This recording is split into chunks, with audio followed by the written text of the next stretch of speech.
This story is titled, My Mom Spent $17,000 of My Money on a Secret Trip, but I froze the account and ruined their vacation. Hey everyone, I don't usually post stuff like this, but I need to see some perspectives. Let me start from the beginning to give you all the context. Growing up, my family wasn't what you'd call picture perfect. My parents split when I was 8, and from there, my life kind of split too. I stayed with my mom most of the time, while my dad moved out and became the weekend parent. Now let me tell you about my dad. He's the kind of guy you read about in those motivational parenting posts. Solid, dependable, and always putting me first. Even after the divorce, he made sure I never felt like I was missing out. He'd take me to the park, help me with school projects, and never missed a single birthday. My mom, on the other hand, well, let's just say she had a different approach to parenting. Not long after the divorce, my mom met Carl. He was this flashy guy who worked in sales and seemed to have his life together, or so I thought. He played the part of the cool stepdad. He'd bring me candy, crack jokes, and act like he genuinely cared. But everything changed when my half-sister Tina was born. Suddenly, I wasn't just the kid from mom's first marriage, I was an outsider. It didn't happen overnight, but little things started piling up. Carl would make comments like, "Don't you want to spend more time with your dad?" Or, "It must be tough not having your real family around." It wasn't just the comments, it was the way Carl acted, like I was some stray dog who wandered in uninvited. He'd rearrange the living room and make my things disappear, saying stuff like, "This house isn't a storage unit for your dad's leftovers." Mom, who used to back me up, just laughed it off. And then there was Tina. As soon as she could babble, Carl treated her like she was made of gold. I went from being mom's kid to feeling like a guest in her life. At first, I brushed it off, but then mom started acting differently too. She was less interested in what I was doing at school, stopped asking how my weekends with dad went, and seemed completely absorbed in her new little family. When I was 13, I overheard a conversation that flipped my world upside down. I was getting a glass of water late at night when I heard Carl talking to mom in the kitchen. "We don't need Sophia's child support anymore," Carl said, his voice low but firm. "My promotion covers everything. She'd be better off with Mark anyway." Mark, by the way, is my dad. Mom didn't even argue. She just said, "You're right. I'll talk to him tomorrow." I stood there, frozen. It wasn't like I was some burden who needed to be shipped off, but that's exactly how they made me feel. The next day, Mom sat me down with this fake sympathetic smile and said, "Sweetie, we've been thinking, and we believe you'd have more opportunities living with your dad full-time. It's what's best for you." Translation: we don't need you anymore. So, I packed my things and moved in with Dad. And you know what? It turned out to be the best thing that ever happened to me. My dad didn't just take me in. He made me feel like I belonged. He gave me the bigger bedroom in his apartment, painted it my favorite color, and even let me pick out new furniture. He didn't pry into why I was moving in, or make me feel awkward about it. He just said, "This is your home now." From that point on, it was me and Dad against the world. When college applications rolled around, he was right there with me, helping me write essays and figure out finances. He paid for everything, even when I tried to tell him I could take out loans. "Your education is my responsibility," he'd say, brushing off any argument. I ended up getting into a great school and graduated with a solid job lined up. Dad was so proud, and honestly, I wouldn't have been able to do any of it without him. Fast forward a few years, and life was good. I had my own place, a great job, and still saw Dad every Sunday for dinner. But then, last year, everything changed. Dad got diagnosed with late-stage cancer. It was like the ground disappeared beneath me. One day he was fine, and the next, he was in the hospital talking about treatment plans and percentages I didn't want to hear. He fought hard, but it wasn't enough. Within 4 months, he was gone. Losing Dad was the hardest thing I've ever been through. He was my rock, my constant, the one person who never let me down. After the funeral, I felt completely adrift. Sure, I had friends and a good job, but nothing filled the void he left behind. When I went through his will, I discovered he'd left me everything: his apartment, his savings, and a small stock portfolio. It added up to about $300,000. I couldn't even think about the money at first. It felt like blood money, a constant reminder of what I'd lost. For months, I just went through the motions: work, home, repeat. Then, one random day, my phone rang. My mom called me from an odd number. I hadn't heard from my mom in years, like not even a text. Then suddenly, there she was, calling me out of nowhere. I almost didn't pick up, figured it was probably a scam call, but something in me hesitated. "Sophia, it's your mom." I froze. She wasn't sure if I'd listen. I wanted to say I'm so sorry about your dad. I only just heard. How are you holding up?" "Holding up?" I wanted to laugh. My dad had been gone for months. Where was she when I was drowning in funeral arrangements and figuring out how to live without the only parent who ever gave a damn about me. But instead of saying any of that, I just mumbled, "I'm okay, I guess." She kept talking, saying things like, "I've been thinking about you so much," and "I know I wasn't there for you like I should have been." But she caught me off guard saying, "I'd really like to see you again. Maybe we can have coffee or something?" At first, I wanted to say no. What did she expect? That she could just waltz back into my life after years of radio silence? But here's the thing. Losing dad left this massive hole in my life. For the first time ever, I felt completely alone. No siblings to call, no family to lean on, just me in an empty apartment that still smelled like the lasagna leftovers Dad used to bring over every Sunday. So, yeah, I said yes. Not because I trusted her or even really wanted to see her, but because I couldn't shake the idea that maybe she'd changed. Grief does weird things to people, right? Maybe losing her husband had made her realize what's actually important. We met up at this little coffee shop downtown. I showed up 10 minutes late on purpose, half hoping she'd bail before I got there. But nope, there she was, sitting at a corner table, nursing a latte. "Sophia," she said, standing up and pulling me into this awkward hug before I could dodge her. "It's so good to see you." I sat down, feeling stiff and out of place. "Yeah, you too." Total lie, but whatever. She dove straight into the small talk, asking about my job, my apartment, my travels. It was all surface level stuff, like she was trying to feel me out. I kept my answers short, giving her just enough to keep the conversation from dying. Eventually, she got to the point. "I've been thinking about everything that happened when you were younger," she said, staring into her coffee cup, like it held the answers to life's big question. "I know I wasn't the best mom to you. I made a lot of mistakes. No kidding. I really want to make things right," she continued. "I know it's a lot to ask, but I'd like us to start over. Build a real relationship." Part of me wanted to laugh in her face. Build a relationship? Now? After years of making me feel like an afterthought? But another part of me, the part that missed having family, wanted to believe her. "Why now?" I asked, folding my arms. "Why not? I don't know. 5 years ago? 10 years ago?" She sighed, looking down at her coffee. "Because I was selfish, Sophia. I was wrapped up in my own life and didn't realize how much I was missing. Losing Carl made me see things differently." I blinked. "What do you mean, losing Carl?" She looked up at me, her expression a mix of sadness and hesitation. "He passed away a few months ago. Heart attack." I stared at her, completely blindsided. Carl, the man who'd made me feel like I didn't belong in my own home, the one who'd convinced her to send me to live with Dad, was dead? And this was the first I was hearing of it? Why didn't you tell me? I asked. "I didn't think you'd care," she said quietly, like that was supposed to make it better. But after he was gone, it made me realize how much time I've wasted, how much I've lost. I sat there, trying to process. It wasn't like I'd ever liked Carl, but hearing that he was gone hit me in a weird way. I wanted to feel bad for her, but another part of me, the part that remembered how easily she'd cast me aside for his sake, couldn't muster much sympathy. "I know I can't make up for the past," she continued, her voice cracking just slightly, "but I want to try, if you'll let me." I didn't trust her. Not entirely. But there was this tiny voice in the back of my head saying, what if she means it? What if this is my one chance to have some kind of relationship with my mom? So I gave her the benefit of the doubt. We started meeting up more regularly after that. Coffee here, lunch there. At first, it was weird. I wasn't used to her asking about my life or acting like she actually cared, but over time, I started to let my guard down. She even brought Tina into the mix. My half-sister, the golden child, was now 22 and still living at home. She was in this weird limbo where she was between jobs, but not really trying to find one. Mom introduced us like we were strangers, which, to be fair, we basically were.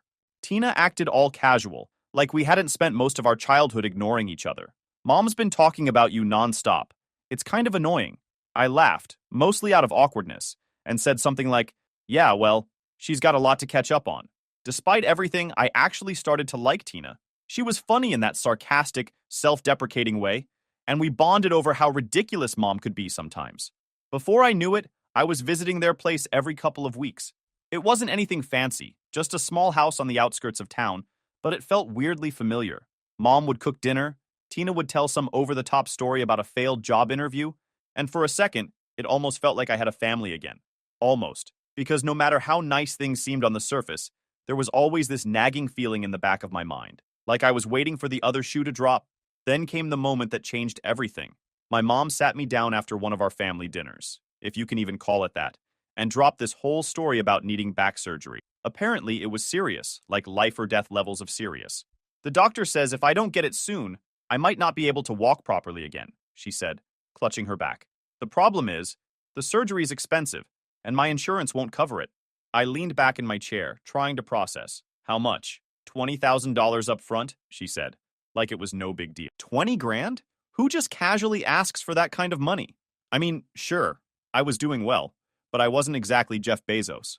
I wouldn't ask, but I don't know what else to do, she added, her voice cracking for dramatic effect. I hate being in this position, Sophia. I should have been suspicious right then and there. I mean, this was a woman who'd ghosted me for years, only to resurface after Dad died. But grief does weird things to you. Losing Dad had left me raw, and the thought of Mom going through something serious, even after everything, made me feel sick. Fine, I said finally. I'll help. But only half now. I want to see the hospital bill before I pay the rest. Her eyes lit up like she'd just won the lottery. Thank you, Sophia. You don't know what this means to me.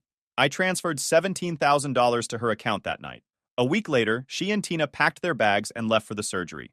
They were supposedly flying to a specialist hospital out of state. Something about it being the best place for this kind of procedure. I didn't question it much because, honestly, I didn't want to think about it too hard. Part of me wanted to trust her, to believe that this time she was being honest, even though a little voice in my head kept whispering, something doesn't feel right. For the first couple of days, I checked in. How's it going? I texted. Mom replied with the usual, it's a process. Lots of tests first. The surgery is tomorrow. I'll keep you updated. Fair enough. I wasn't expecting hourly updates or anything, so I let it slide. I told myself to stop overthinking it. She was my mom, after all. And this was serious, but that nagging feeling in the back of my mind didn't go away. And then Christmas rolled around, and things started to feel off. I was scrolling through Instagram, half watching a cheesy holiday movie, when I got a DM from my friend Rachel. She's the type of a friend who got all the news, so when I saw her name on the screen, I knew she's up to something. Hey, I thought your mom was having surgery. Check this out. Attached was a screenshot of Tina's latest Instagram story. And let me tell you, it wasn't exactly what I was expecting. Instead of a hospital room or a recovery selfie, it was a picture of Tina posing in front of the Eiffel Tower. I stared at my phone, thinking maybe it was some kind of glitch, or an old photo she'd reposted. But nope, the timestamp was clear. Posted 10 minutes ago. What the hell? I clicked through her stories, my stomach tightening with every swipe. There was Tina shopping at a designer boutique, posing with Mom in front of some Christmas market in Paris. Paris. Not exactly known for its groundbreaking back surgery. At first, I didn't want to believe it. Maybe there was some explanation. Maybe they had a layover in Paris and decided to stretch their legs? Yeah, I know. It sounds stupid now, but I was grasping at straws. But as the hours went on, more stories popped up. There was Tina flaunting a Louis Vuitton shopping bag. Mom smiling in front of a 5-star hotel. Even a group photo with my Aunt Karen and cousin Emma, who I didn't even know were involved in this whole thing. By Christmas morning, the denial was gone. This wasn't a layover. This was a full-blown vacation, and I'd just financed it. I called Mom that morning, trying to keep my voice steady. Hey, just checking in.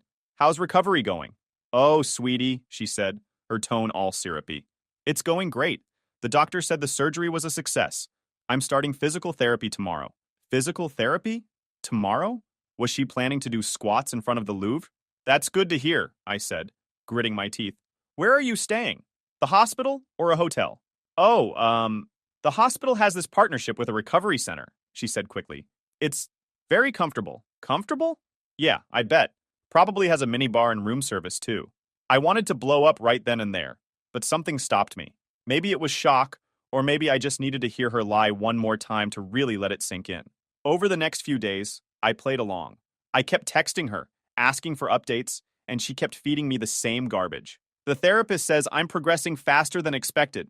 They're so impressed with my recovery. Meanwhile, Tina was still posting nonstop. By now, she'd moved on to flexing their meals, plates of food that looked more expensive than my monthly rent. At one point, Rachel texted me again. Did you see this? It was a photo of Mom and Tina lounging by a pool at what looked like a private villa. The caption? Living our best lives. Blessed. Yeah, blessed. Courtesy of my $17,000. At that point, I knew I couldn't let it slide. I started digging. So I called the hospital Mom had supposedly gone to. After being transferred 3 times, I finally got someone on the phone who confirmed what I already knew. No record of her. Then I checked the flight details she'd sent me. Sure enough, they matched a trip to Paris, not to some specialist hospital out of state. The final nail in the coffin was a message from my cousin Emma. Thanks for covering the villa, she wrote. This place is amazing.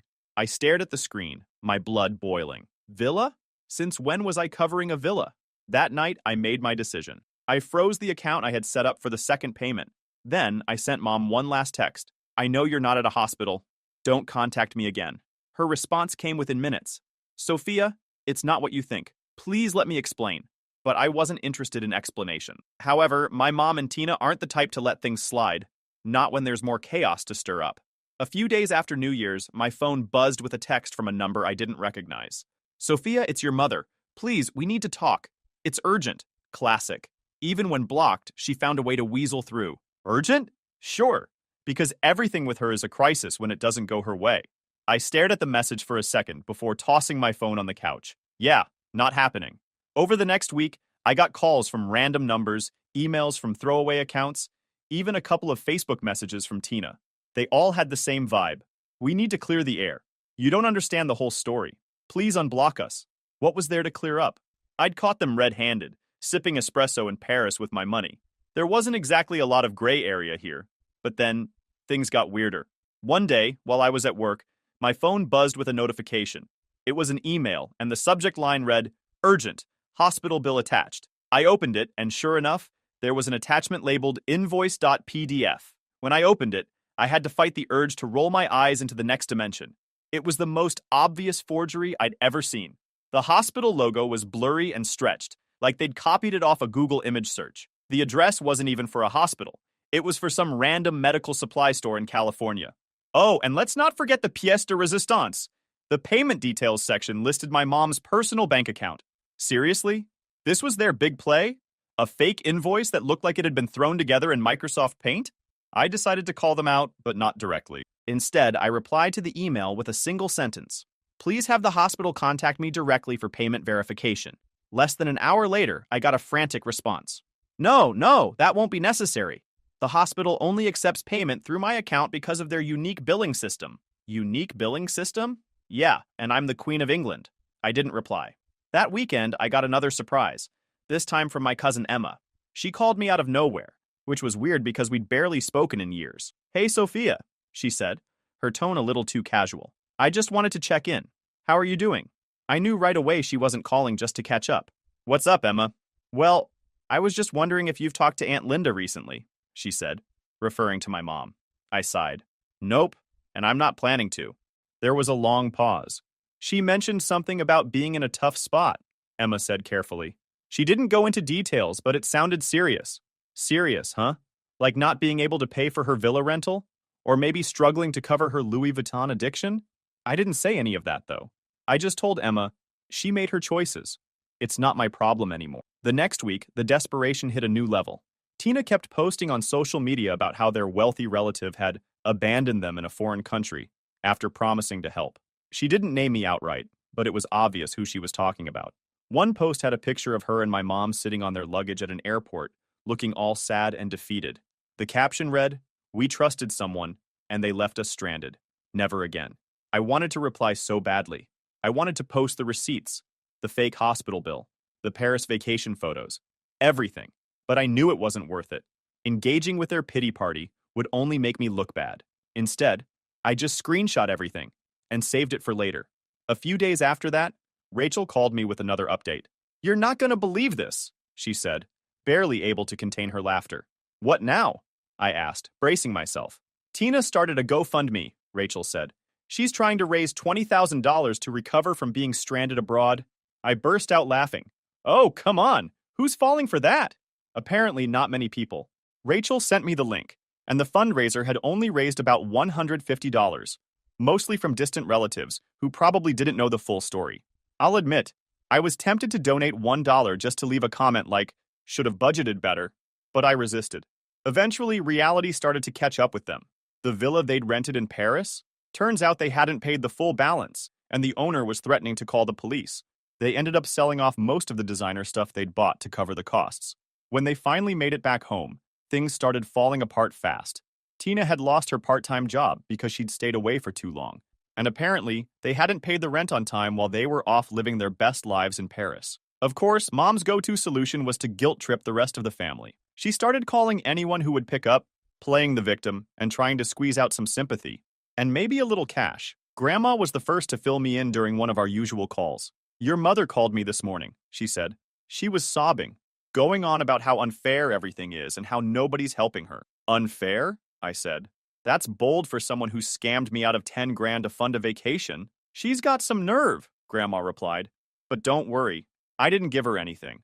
I told her she made this mess and needs to clean it up herself. I sighed. I'm sorry she's dragging you into this. You shouldn't have to deal with her nonsense. Don't apologize, Grandma said. You've done more than enough for her. If anything, I should have warned you. Your mother's always been like this, thinking tears will fix everything. I've had years of practice dealing with her, so don't let it weigh on you. Even though she brushed it off, I couldn't help feeling bad. Still, it's not fair you had to deal with her calls. She's my problem, not yours. She's been pulling this kind of thing since before you were born. I'm used to it. What matters is you've stood your ground. You've done the right thing, and don't let her make you think otherwise. Thanks, I said. I just hate that it's come to this. I wish things could be different. So do I, Grandma said. But some people don't change, no matter how much you want them to. You're doing what's best for you, and that's what counts. By the time we hung up, I felt a bit better. Mom might have been stirring up trouble, but at least I had someone who understood and had my back. That was enough to keep me steady. But things didn't stop there. A couple of days later, my cousin Emma reached out to me. Hey, Sophia, do you know what your mom and Tina have been saying about you? I sighed. Let me guess. It's somehow all my fault they're broke? Basically, Emma said. But that's not even the worst part. Remember how they convinced me to chip in for emergencies during their trip? Turns out their emergency was a designer bag Tina just had to have. When I asked for the money back, your mom acted like I was being unreasonable and said I should have known it wasn't a loan. I felt my stomach drop. You're kidding me. Nope. And when I pushed, Tina called me greedy and said I wasn't supportive of family. I groaned. Unreal. Did you tell them off? Oh, I did, Emma said. It got ugly. I told them they're the ones who don't care about family, and I'm done bailing them out. Your mom started screaming about how nobody understands what she's been through, and Tina just rolled her eyes like it's all a big joke. I walked out and told them they're on their own. Good for you, I said. But inside, I was fuming. They had no shame. None at all.